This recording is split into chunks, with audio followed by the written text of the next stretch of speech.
الحمد لله رب العالمين والعاقبة للمتقين ولا عدوان إلا على الظالمين والصلاة والسلام على أشرف الأنبياء والمرسلين وعلى آله وأصحابه أجمعين أما بعد رب اشرح لي صدري ويسر لي أمري واحلل عقدة من لساني يفقه قولي وسدد لساني واهد قلبي بحق نبيك سيدنا محمد صلى الله عليه وآله وسلم. يقول الله تبارك وتعالى في محكم تنزيله بعد أعوذ بالله من الشيطان الرجيم قال يا بني لا تقصص رؤياك على إخوتك فيكيدوا لك كيدا. Tulikuwa jana katika kumweleza Nabii Yusuf alayhi salatu wassalam namna gani alivyoota ile ndoto yake ya kwamba jua na mwezi na nyota 11 zinamsujudia, na ndoto kama hii moja kwa moja akakimbilia kwa babake ambaye ni Yaqub alayhi salam, kwa sababu kama tulivyoeleza ndiye mtu aliyekuwa karibu zaidi na yeye, na ndivyo inavyotakaniwa mtu akiota ndoto atafute mtu ambaye kwamba atamtafsiria, mtu ambaye kwamba ameswafiana na yeye, sio yoyote unaimuona mbele ukaenda kumpa ndoto yako ama ukamweleza akawa ni mwenye kukutafsiria. Kuna wengine utawapelekea ndoto mzuri, ndoto ya kheri, lakini kwa kuwa ni maadui zako, ni mahasidi zako, taban watakupa bishara ambayo kwamba hukuitarajia. Na hapa Nabii Yusuf alayhi salam aliota kwamba jua na mwezi na nyota 11 zinamsujudia, na vile vile kwa bwana mtume sallallahu alaihi wa alihi wasallam kabla ya mtume sallallahu alaihi wasallam kwenda kufanya biashara kwa nana Khadija mpaka mwisho akawa ni mwenye kumuoa. Nana Khadija binti Khuwailid radhiallahu anha aliota katika usingizi wake ya kwamba jua limeshuka katika mji wa Maka na limeangukia katika nyumba yake na limetoa mwangaza, limeangaza katika mji mzima. Na Khadija akawa ni mwenye kubabaika, ndoto ya aina gani? Jua limeanguka, tena limeanguka katika nyumba yangu na limetoa mwangaza ambao kwamba umewasaidia watu wa mji wote. Akawa hajui afurahike kwamba ni ndoto mzuri ya kheri au ahuzunike kwamba ni ndoto mbaya ambayo kwamba si ya kheri. Lakini akakumbuka kwamba kuna kijana wa mjombaki ambaye kwamba ni Waraka ibn Naufal. Akakumbuka ya kwamba huyu ataweza kunitafsiria ndoto kama hili, na alikuwa ni mtu wa kheri huyu Waraka ibn Naufal.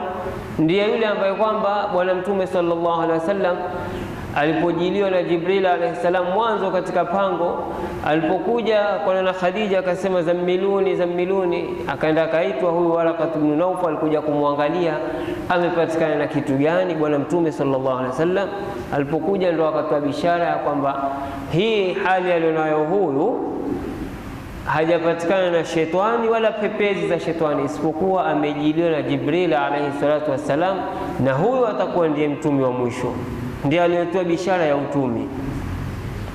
Na Khadija alipoamka asubuhi kwenda kwa Waraka ibn Naufal akaenda kumwelezea, Waraka akamtuliza ule moyo wake, maana na Khadija alikuwa akibabaika, akamtuliza akamwambia, chukua bishara ya kwamba utumi wa mwisho au mtumi wa mwisho atakuweko ndani ya nyumba yako. Ndio hilo jua ambalo kwamba limekuja likaangukia nyumbani kwako, likaenda lenye kutoa mwangaza ambao kwamba utawafaa watu wote katika ulimwengu.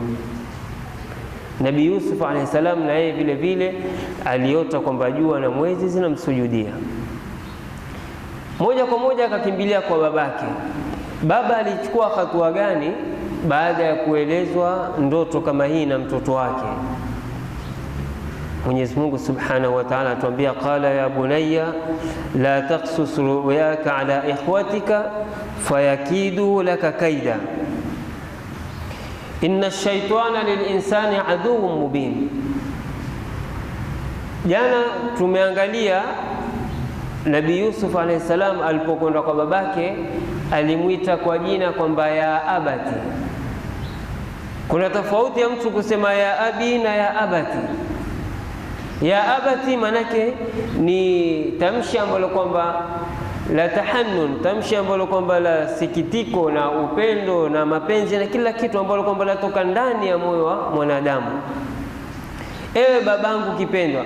Na baba naye alipokuwa anamjibu mwanawe ambaye kwamba ni Yaqub kumjibu Nabii Yusuf alayhi salam akamwambia ya bunayya, mwanangu mpendwa.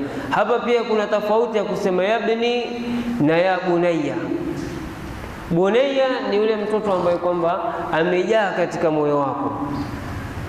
Akamwambia la taqsus ru'yaka ala ikhwatika, usiwaeleze ndoto yako kama hini ndugu zako, usiwatolee, usiwape habari ya ndoto hini wale ndugu zako.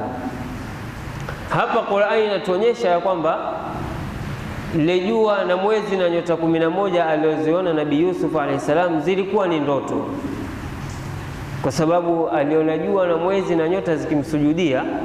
Taban na jua na mwezi na nyota hazimsujudii mtu yoyote isipokuwa Mwenyezi Mungu Subhanahu wa Ta'ala. Kisha la taqsus ru'yaka inatuonyesha ya kwamba ni ndoto ambayo kwamba imeonekana katika usingizi. Kuna watu wengine huona mambo katika usingizi na mambo mengine huonekana watu wakiwa macho. Jambo ambalo kwamba umeliona ili hali hujalala uko macho, katika lugha ya Kiarabu wanatumia kwamba ni raaitu ru'yatan, lazima uwekete mwisho wake. Ndio ni kitu ambacho kwamba umekiona ili hali hujalala uko macho. Lakini kitu cha usingizini utasema raaitu ru'ya. Ndio Nabii Yusuf alayhi salam amwambia babake, inni raaitu 11 kawkaban. Babake amwambia la taqsus ru'yaka ala ikhwatik, manake umeota usingizini, si mambo ya kuona ukiwa macho hayo. Na utapata Mwenyezi Mungu Subhanahu wa Ta'ala katika Qur'ani, katika suratul Isra atuambia, wama ja'alna ar-ru'ya allati araynaka illa fitnatan lin-nas. Kila kisa cha Isra na Mi'raji, kuna baadhi ya wanazuoni wanasema ya kwamba Mtume sallallahu alaihi wasallam alipelekwa Isra na Mi'raji kwa ndoto, sio akiwa macho. Wakatumia dalili ya kwamba maja'alna ar-ru'ya, ar-ru'ya ni mambo ambayo kwamba unayaona ukiwa usingizini. Wakasema lau ingalikuwa alipelekwa Mtume sallallahu alaihi wasallam kwa kiwiliwili chake ili hali iko macho, basi ingetumika ar-ru'yata.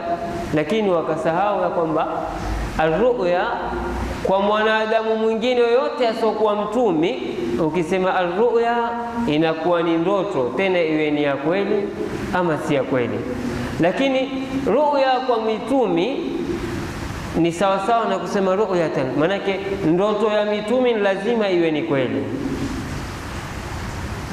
Kwa hiyo kisa cha Isra na Mi'raji ikawa ni ndoto ya kweli, manake ni kitu ambacho kwamba unakiona ukiwa waziwazi, kwa sababu kwanza alopelekwa ni bwana Mtume sallallahu alaihi wasallam. Kisha hii ni aya mwisho inamalizia illa fitnatan linnas. Yale maono tulokuonyesha katika Isra na Mi'raji hatukujalia isipokuwa ni yenye kufitini watu. Taban kama angalikuwa ni ndoto, hakuna ndoto ambayo kwamba inafitini watu. Sasa hivi wewe waweza kusimama mbele za watu ukawaambia, jana mimi nimeota nimekwenda Amerika, nikarudi, nikaenda na Yaman, nikarudi tena Kenya, nikaenda tena Bahrain, nikaenda tena wapi, nikazunguka ulimwengu mzima kwa ndoto tu. Kila mtu atajua huyu ameota, basi habari itamalizikia hivyo. Lakini ile fitnatan linnas Ile bwana mtume sallallahu alaihi wasallam alipokuja kuwaelezea watu na watu wakafitinika, manake kiswa cha Isra na Mi'raji, kuna wengine ilikuwa imani zao ni dhaifu, imani zao zikazidi kuwa mzito, maana zikazidi nguvu.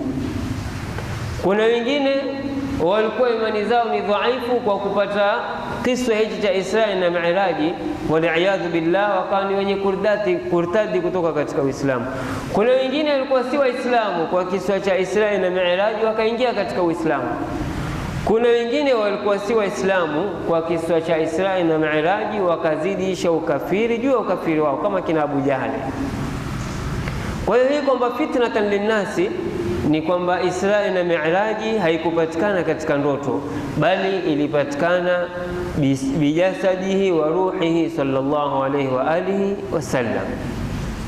Yaqubu naye anamwambia mwanae Yusuf, la taqsus ru'yaka ala ikhwatik, usiwaeleze ndoto zako wale ndugu zako, fayakidu laka kaida. Kwa nini anamkataza? Kwa sababu wanamwambia, mimi na wewe tunaaminiana, tumesafiana mimi na wewe, umenieleza mimi, basi mimi nitakutafsiria vizuri ndoto yako, nitakupa bishara njema. Lakini ndugu zako hawaaminiki, maanake ndugu zake Yusuf alayhi salam kabla ya hapo walikuwa tayari hawampendi. Kwa hiyo mimi ambaye kwamba umeaminiana na mimi, nitakupeleka ama nitakutafsiria ndoto kwa njia ambayo kwamba ni mzuri, yenye maslahi kwako wewe. Lakini ukiwapelekea ndugu zako ndoto kama hii, ukiwaambia kwamba mimi nimeota jua na mwezi na nyota 11 zinanisujudia, basi watakutafsiria vibaya, watakupa bishara mbaya, na watazidisha chuki zaidi ya zile chuki zao. Na hii ndio hali kama tulivyosema, ukiota ndoto kwanza tafuta mtu ambaye kwamba ni mchaji Mungu, sio yote aliyoko mbele. Sisi tukiota moja kwa moja hukimbilia kwa wenye kupiga ramli, ukimbilia kwa wachawi, kwa waganga. Ukienda kule tena aanze kukudanganya, aanze kukuteza shere, na wewe umemwamini lakini yeye haaminiki. Nabii Yaqub alayhi salam akaipokea habari kama ile ya ndoto ya Nabii Yusuf alayhi salam, na Mwenyezi Mungu Subhanahu wa Ta'ala ashampa ilmu kabla Nabii Yusuf alayhi salam kuota. Nabii Yaqub kwa kuwa yeye pia ni mtumi, ashapewa ilmu, ashapewa wahi na Mwenyezi Mungu ya kwamba huyu Yusuf atakuwa na mtoto, atakuwa ni mtumi, na dalili ya utumi wake atakuja kuota ndoto, na ndoto hiyo itakuwa hakuna mwenye kumtafsiria isipokuwa ni wewe baba yake. Nabii Yaqub alayhi salam akawa kila siku ana hamu, huyu mwanangu ataota lini, ataota lini? Mbona haji kuniambia kwamba ameota? Alipopata ndoto kama hii, ndio akamziwia, akamwambia, usiende kwa habari ndugu zako, mimi nitakupa bishara njema, mimi nitakupa habari nzuri kulingamana na ndoto kama hii. Lakini hapa wanazuoni wanatuambia katika kuitafsiri, la taqsus ru'yaka ala ikhwatika fayakidu laka kaida, inna ash-shaytana lil-insani aduwwun mubin. Isiwe ni sababu ya kwamba Nabii Yusuf kukatazwa kwenda kuwapelekea na kuwapa habari ndugu zake ya ile ndoto, fayakidu laka kaida, wakakufanyia vitimbi, wakakufanyia hila, wakakuendea kinyume, wakazidisha chuki. Isiwe ni sababu ya sisi kuanza kuwachukulia vibaya na kuwafanya kwamba wale ndugu zake Yusuf walikuwa ni watu wa shari. La, walikuwa hum min khiyari albashar, kwanza wamepatikana katika khiyari albashar.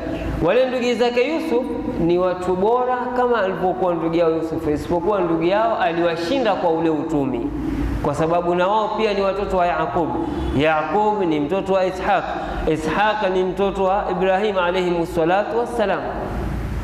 Walakinnahum lam yakunu ashrara, na vile vile hawa ndugu zake Yusuf, kando na kwamba baba yao alimkataza ndugu yao Yusuf asende kuwaelezea ile ndoto, hawakuwa ni watu wa shari. Kwa sababu gani? Wao ni watu wa kheri na hawakuwa ni watu wa shari, kwa sababu ukiangalia katika kiswa chao, na tutakuja kueleza huko mbele, mtu muovu siku zote na mtu wa shari, ile hatua ya kwanza anaoipanga, basi ya pili inakuwa ni mbovu zaidi kuliko ile. Lakini mtu wa kheri na mtu mwema, hata ukamuudhi, hata ukamkasirisha, hatua ya kwanza akichukua, basi atafuatisha hatua ya pili ambayo kwamba ni mzuri zaidi na ni hafifu zaidi kuliko ile ya kwanza. Yule mtu ambaye kwamba ni shariri, ukimuudhi ama ukimtukana ama ukiteta naye, jambo la kwanza atakwambia nitakupiga wewe.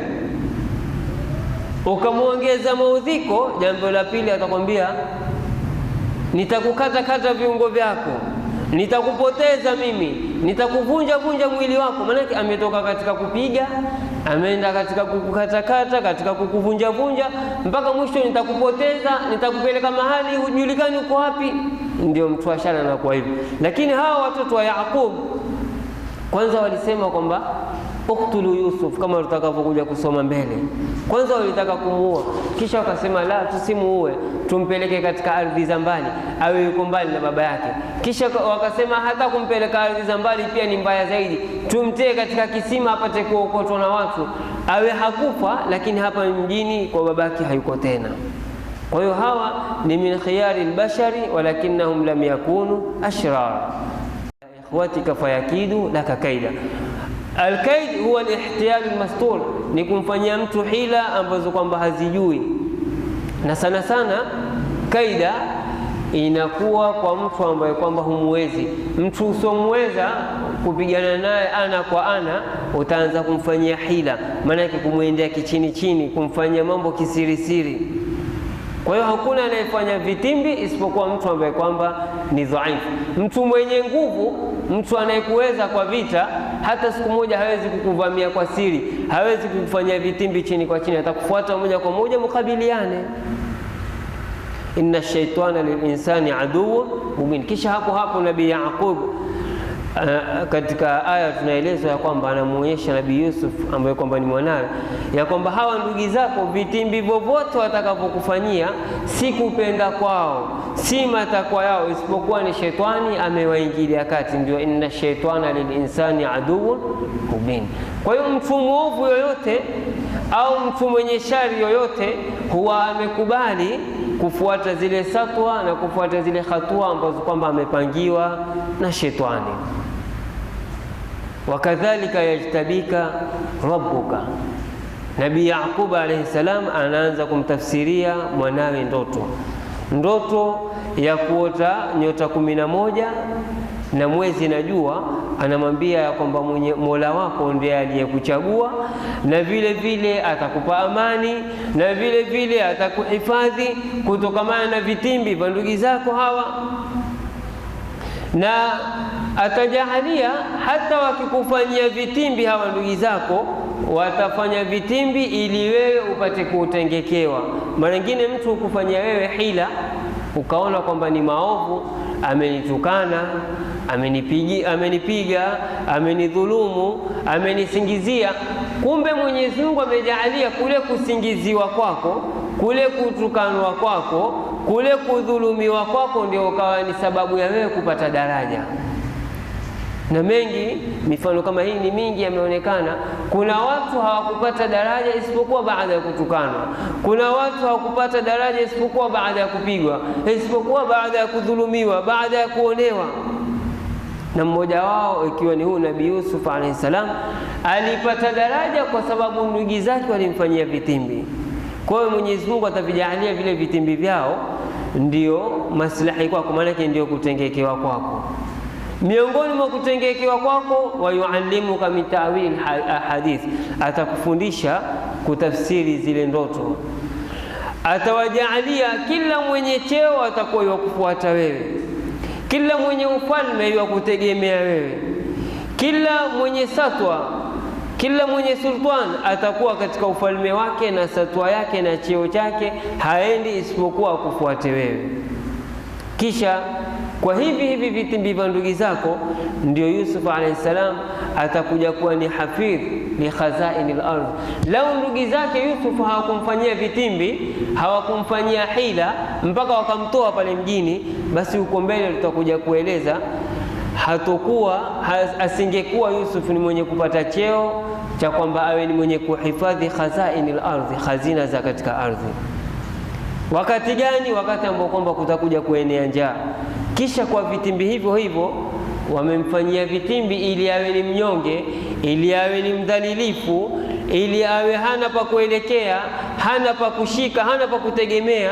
Lakini vitimbi kama hivyo vitamfanya yusbihu aziza Misra wa hakimaha.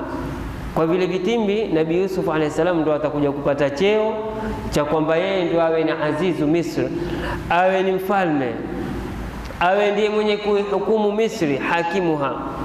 Yote haya mambo yote Nabii Yusuf alayhi salatu wassalam ameoteshwa na Mwenyezi Mungu Subhanahu wa Ta'ala katika ndoto moja. Lakini bishara zote hizi zarudi pale pale ya kwamba mtu aliyokwenda kumtafsiria ndoto ni mtu ambaye kwamba wanaaminiana, ni mtu aliosafiana. Na hapa katika kutafsiri ndoto ndio kuna hatari kubwa. Kuna watu huweka mabaraza ama huweka ofisi zao wakajidai ya kwamba ni wenye kutafsiri ndoto, wala hawajui kutafsiri ndoto zile. Baadhi ya wanazuoni wanasema ndoto yako hata kama ni ya bishara mzuri, ni ya bishara njema, ukatoka tu kana kumpelekea mtu ambaye kwamba hajui kutafsiri ndoto, basi yule wa kwanza anayetafsiri hata kama hajui, kwa kuwa wewe umempelekea, basi ndoto yako itakuwa vile vile. Ndio ukitoka mguu wa kwanza utafute mtu ambaye kwamba ni mchaji Mungu, kisha baada ya kuwa mtu ni mcha Mungu utafuta mtu ambaye kwamba mmesafiana. Ndio ile ndoto hata kama ni mbaya atakupa bishara mzuri. Mwenyezi Mungu Subhanahu wa Ta'ala henda akaibadilisha, badala ya kuwa na bishara mbaya ikaja ile ndoto kama namna ilivyotafsiriwa, kama ilivyotafsiriwa ndoto ya Yusuf. Ndoto ya Nabii Yusuf alayhi salam ni kwamba ndugu zake, tafsiri yake ni kwamba ndugu zake watakuja kumfanyia vitimbi, ndugu zake watamfanyia hila, ndugu zake watamfanyia chuki. Lakini akampelekea babake ambaye kwamba ni Yaqub, na wameaminiana, wamesafiana, ikabadilika ikawa hila ile ile, yajtabika rabbuka wa yuallimuka min ta'wili alahadith. Mola wako atakuchagua na atakuhifadhi kutokana na hivyo vitimbi, na atakufundisha kutafsiri mazungumzo na ndoto. Wa yutimmu ni'matahu alayka wa ala ali Yaqub. Na Mwenyezi Mungu Subhanahu wa Ta'ala hapo ndo atakuwa ametimiza ile neema yake kwako wewe. Nabii Yusuf alayhi salam alipata neema sampuli mbili. Kwanza alipata neema kwa kuwa atakuja kuwa ni azizu Misri. Katika dunia alipata neema, atakuja kuwa tajiri, atakuja kuwa ni mfalme, atakuja kuwa ni aziz. Mji mzima utakuwa unamtegemea yeye, mji mzima ataheshimika, familia yake itapata heshima katika mji wa Misri kwa sababu yake yeye. Ndio neema aliyoipata duniani. Alipokuwa yuko Misri, wale ndugu zake wakachukuliwa na babake na wale wake zake Yaqub alayhi salam wakachukuliwa wote, wakaja kuishi katika mji wa Misri, na wakapokewa kwa vizuri, wakapokewa kwa heshima, wakapokewa kwa taadhima, na watu wakawa wanawaamini kwa sababu ya kuheshimiwa na kuaminiwa Nabii Yusuf alayhi salatu wassalam. Ndio neema aliyoipata kwa Mwenyezi Mungu Subhanahu wa Ta'ala. Kisha vile vile amepata neematur risala, yutimmu ni'matahu alayka wa ala ali Yaqub. Baada ya Nabii Yaqub alayhi salam kutakana kiumbe au miongoni mwa watoto wake ambaye kwamba atarithi ule utumi, ndio ala ali Yaqub. Katika watoto 12 wa Yaqub akawa mwenye kuchukua utumi ni Nabii Yusuf alayhi salatu wassalam. Kwa hiyo akapata neema mbili tena, zote zikawa zimetimia. Akawa duniani ni tajiri, duniani ni mfalme, na vile vile mbele ya Mwenyezi Mungu Subhanahu wa Ta'ala siku ya Kiyama atakuwa ni miongoni mwa wale mitume ambao kwamba watakurubishwa na Mwenyezi Mungu Subhanahu wa Ta'ala. Kama atammaha ala abawayka min qabl. Neema kama hizi ni kama namna Mwenyezi Mungu Subhanahu wa Ta'ala alivyozitimiza kwa baba zake wawili. Hapa imetumika abawaika, lakini kitafsiri ni kwamba ni babu zake. Manake Nabii Ibrahim na Nabii Ishaq kwa Nabii Yusuf wanakuwa ni babu zake kwa nasaba, lakini kwa utumi inakuwa ni abawaika. Kwa hiyo neema kubwa ambayo kwamba Mwenyezi Mungu Subhanahu wa Ta'ala ameipendelea hapa ni neematun nubuwa wal risala. Inna rabbaka alimun hakim, hakika Mola wako ndiye mjuzi. Mwenyezi Mungu Allahu a'lamu haythu yaj'alu risalatahu. Mwenyezi Mungu Subhanahu wa Ta'ala ni mjuzi, yajua baada ya mtumi huyu ni nani anayefaa zaidi kuwa mtumi. Kisha alimun hakim, na Mwenyezi Mungu kila analolifanya yualifanya kwa hikma yake. Lolote ambalo kwamba litapatikana katika ulimwengu basi lina hikma yake. Mwanadamu hana katika hikma ya Mwenyezi Mungu isipokuwa ni kusalimu amri tu, na ndio alama kubwa ya Uislamu. Al-Islam ni kusalimu amri kwa Mwenyezi Mungu Subhanahu wa Ta'ala kwa hali yoyote. Nabii Yaqub alayhi salam amezaa watoto 12 na Mwenyezi Mungu Subhanahu wa Ta'ala ashampa ilmu ya kwamba katika watoto 12 kama hawa mmoja atakuwa ni mtumi, lakini hajaambiwa ni yupi. Na huyo atakayekuwa ni mtumi basi hao ndugu 10 waliobakia watamfanyia chuki, watamfanyia vitimbi, watamfanyia hila. Na Nabii Yaqub hapo ashawazaa watoto 12. Sasa afanye nini? Akawa hana la kufanya isipokuwa ni kusalimu amri ya Mwenyezi Mungu Subhanahu wa Ta'ala, kwa sababu Mwenyezi Mungu ana hikma. Kama ni sisi tungesema basi ngoja tuende kwa waganga ama kwa wapiga ramli tuangalie katika hawa watoto 12 nilionao ni yupi ambaye kwamba atakuwa ni mtumi. Ukishakujua ni huyu atakuwa ni mtumi, basi wale waliobakia ima uwafukuze nyumba ama uwatilie sumu wamalizike. Sasa wana kazi gani hawa? Watakuja kumfanya mwenzao vitimbi, watakuja kumfanyia hila, hawa si wazuri.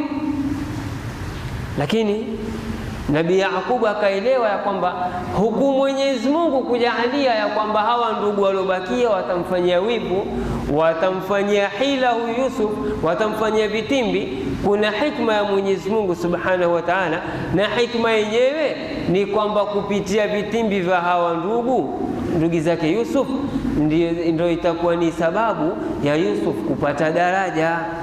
Kwa hiyo Mwenyezi Mungu ni alimun hakim. Lolote ambalo kwamba utalipata, ikiwa ni la kheri, ikiwa ni la kufurahisha, ikiwa ni zuri, ikiwa si la kheri, ikiwa ni la madhara, ikiwa ni la matatizo, ukipata shida basi ujue Mwenyezi Mungu Subhanahu wa Ta'ala ndani yake ameweka kuna kheri yako. Ndio Bwana Mtume sallallahu alaihi wasallam katika kuthibitisha ya kwamba Mwenyezi Mungu ni hakim na Mwenyezi Mungu hufanya mambo kwa hikima yake, akatuambia ajaban li amri almu'min inna amrahu kullahu lahu khair. Mu'min mwenye imani kisawasawa, mambo yake ya kufurahisha sana, mambo yake ya kustaajabisha sana. Kwa nini? Kwa sababu kila jambo la mu'min basi ndani yake kuna kheri. Mu'min akipatikana na hali ya aina yote ndani yake hupata kheri. Hupata kheri kivipi? In aswabathu sarra shakara fakana khairan lahu. Mu'min akipata jambo lenye kumfurahisha, akipata jambo la furaha, basi huwa ni mwenye kushukuru, na kule kushukuru ikawa ndio kheri yake. Na vile vile wa ina sabathu dharra sabara fakana khairan lahu. Na muumini akipata jambo la misiba, jambo la matatizo, jambo la mitihani, husubiri, na ile subra ikawa ndio kheri kwake. Na ndio ulimwengu unapokwenda sasa hivi. Ramadhani iliyopita walillahi alhamdu, kila mmoja alifunga kwa furaha, misikiti iko wazi, tarawehe misikitini, madarasa misikitini, walillahi alhamdu. Watu wanaweza kutoka usiku kwenda misikitini kuswali, tukashukuru, ikawa ni kheri kwetu sisi. Na sasa hivi tuiangalie Ramadhani ilivyoingia kwa namna zake, kwa sampuli tofauti. Saa 12 uko ndani, hupati kutoka usiku kwenda kuswali misikitini. Mwisho ni saa 1 nje, misikiti imefungwa, hakuna swala za jamaa mpaka majumbani. Basi tuingie pale pale katika fungu ambalo kwamba tumeelezwa na Bwana Mtume sallallahu alaihi wasallam, wa ina asabathu dharra sabara fakana khairan lahu. Tukisubiri katika hali kama hili na tusirudi nyuma, ikawa msimamo wetu ni ule ule. Tofauti ni kwamba misikiti tu imefungwa, tofauti ni kwamba masaa ya kutoka nje tu yamepunguzwa, kuna hizo kafyu, lakini ibada ziko pale pale, toa ziko pale pale, qiyamul layli ziko vile vile, kusoma Qur'ani ni vile vile. Basi swabara fakana khairan lahu, tutaipata khairi hapo ndani yake. Na Mwenyezi Mungu Subhanahu wa Ta'ala asingefanya hali kama hizi au tukapata mitihani kama hii au matatizo kama haya kama tunavyoona ulimwengu ulivyo, isipokuwa ndani yake kuna hikma yake. Hatujui Mwenyezi Mungu Subhanahu wa Ta'ala ametupangia khairi gani ndani ya mitihani kama hii. Na jambo lolote ambalo kwamba linamfika mwanadamu, ikiwa ni la furaha ama la matatizo, basi huwa ndani yake kuna mitihani. Liyabluwakum ayyukum ahsanu amala. Pengine Ramadhani ya safari hii, lockdown kama hizi na misikiti kufungwa, hakuna swala za jamaa, pengine ndani yake kuna mtihani. Mwenyezi Mungu ataka kutujua ni nani ambaye kwamba alikuwa akiswali kihakika, akiswali kikweli, ama ni nani ambaye kwamba alikuwa akiswali kwa ajili ya kuonyesha watu. Na tabaan hatujachunguza wala hatujataamali, lakini hali zimeanza kuonekana. Kuna wengine ikifika Ramadhani ndio anaingia misikitini, na sasa hivi misikiti imefungwa, basi na Ramadhani kwake si lolote, si chochote. Maana yake Ramadhani yake yeye ni msikiti, ama haswali tarawih mpaka msikitini. Sasa hivi msikiti umefungwa, basi nyumbani kwake hakuna tarawih, hakuna tahajjud, hata kama rakaa 2, hakuna kusoma Qur'ani. Mungu wake yeye yuko msikitini. Ndio liyabluwakum ayyukum ahsanu amala.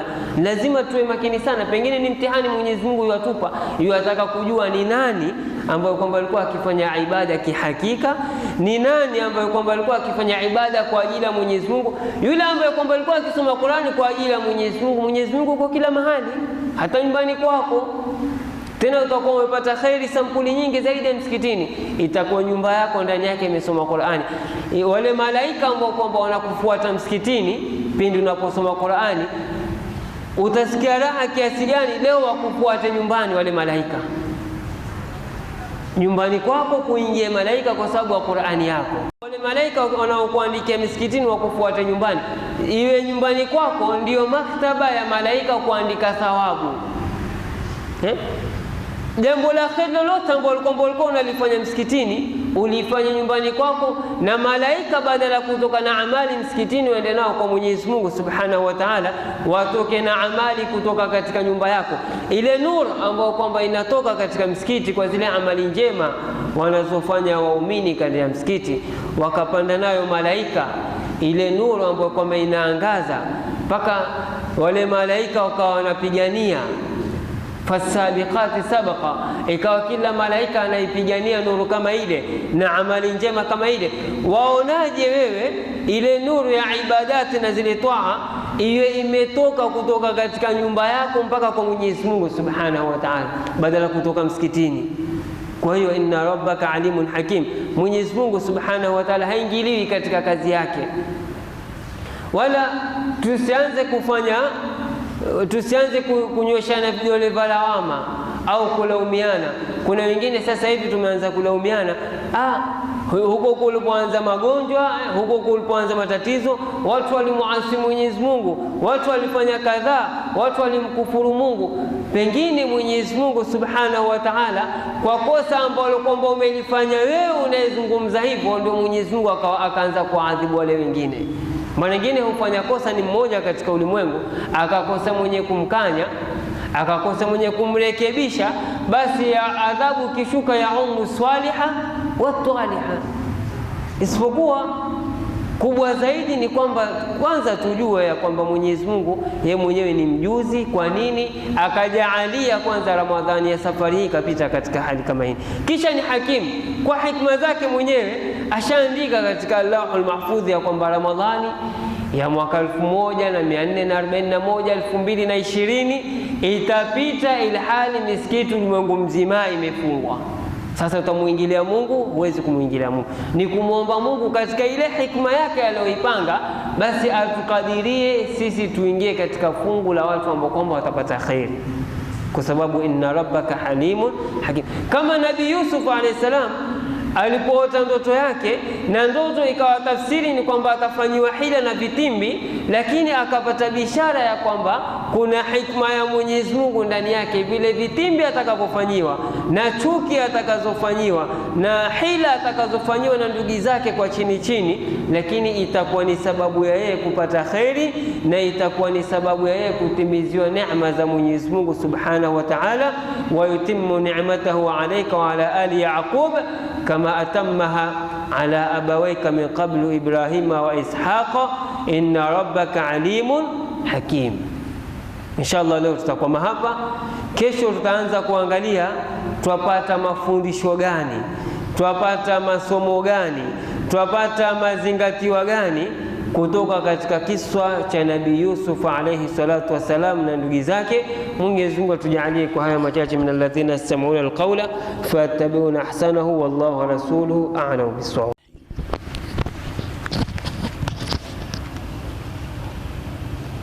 Tuendelea na darsa yetu kwa njia ya furaha, kwa njia ya nashat, kwa sababu furaha zetu na nashati zetu hazisababishwi na sababu fulani. Nashati zetu ni nashati za kutoka ndani ya moyo. Hatuna raha kwa watu, hakuna, lakini si sababu ya kuwa sisi nashati zetu na darasa zetu zitakuwa hazina nguvu. La, tuko sawa sawa kabisa na twajihisi tuko vizuri. Tuendelea na darsa zetu kwa njia ya ukundufu na umakinifu na furaha ndani ya moyo. Visa katika Qur'ani viko vingi sana na ni muhimu, na ni moja katika sababu ya utukufu wa Mtume Muhammad sallallahu alaihi wasallam kuwa wajua wenziwe waliokuwa mitume kama yeye. Nduguze hawa lengo lao ni moja, hakuna alikuja na lengo jingine tofauti ya mwenziwe katika mitume. La nufarriqu baina ahadin min rusuli. Sisi tuona raha kuona twajua kiswa cha fulani, twa nabii fulani, kiswa cha nabii fulani kutoka na Mtume Muhammad sallallahu alaihi wasallam, bali ni moja katika utukufu wake kuwa ayajua yaliyopita bila kuwa alisoma vitabu vya zamani, bali alikuwa akiyajua kwa kujulishwa na Mwenyezi Mungu Subhanahu wa Ta'ala. Na hii ndio moja katika sababu zinazowafanya wengine ambao waingia katika Uislamu wakisoma Qur'ani huyaona mambo ndani yake wakajua hakika huyu ni mtume wa Mwenyezi Mungu. Maana haya aliyoyajua na hajui kusoma kilichoandikwa wala hakuingia chuoni, basi ni ajabu. Hii lazima awe anjulishwa na Mwenyezi Mungu Subhanahu wa Ta'ala. Bali ni katika mitihani iliyokuwa akipawa Mtume sallallahu alaihi wasallam, mara huulizwa masuala, mambo ambayo wale wanaouliza wayajua kutokana na vitabu vyao vya zamani, vitabu vya dini, lakini walikuwa na hakika kuwa Mtume Muhammad sallallahu alaihi wasallam hayajui hayo. Basi wakimuuliza Mtume huwa hana lake, hana chake, mpaka Mwenyezi Mungu Subhanahu wa Ta'ala amjulishe, awajulishe wale, na wao pale ndio watajua kweli huyu ni mtume wa Mwenyezi Mungu. Kama mambo ya Ashabul Kahfi alikuwa hajui Mtume, lakini ikawa ile kueleza kisa cha Ashabul Kahfi, innahum fityatun amanu birabbihim wazidnahum huda, yote kwa sababu hayo alijulishwa na Mwenyezi Mungu Subhanahu wa Ta'ala. Dhulqarnaini pia hivyo aliulizwa habari ya Dhulqarnaini, akaeleza Mtume sallallahu alaihi wasallam kutokamana na alivyojulishwa na Mwenyezi Mungu Subhanahu wa Ta'ala. Kwa hivyo tufurahi kuwa tutakuwa tukiendelea na darsa yetu na kisa cha Nabii Yusuf alayhi salatu wassalam, tuendelea nacho na ibar na mauidha na mambo mbalimbali tutakaoyapata. Na moja katika sababu au nandia au na mambo tunayopata katika kutolewa viswa ni ile iliyosema na Qur'ani, linuthabbita bihi fuadaka, ili tupate kufanya moyo wako uwe thabit, uwe na nguvu, uwe na hakika, uwe na umakinifu, hauna shaka ndani yake. Mwenyezi Mungu atatuzidishia katika kazi zetu tunazozifanya, na atupe moyo wa kuendelea na darsa mpaka tuimalize Ramadhani kwa salama inshallah taala. Allahumma rabbana arina alhaqa haqqan warzuqna ittiba'a wa arina albatila batilan warzuqna ijtinaba, wa sallallahu ala sayyidina Muhammadin wa alihi wa sahbihi wasallam. Alhamdulillahi rabbil alamin. Ahsantum wa jazakumullahu khairan.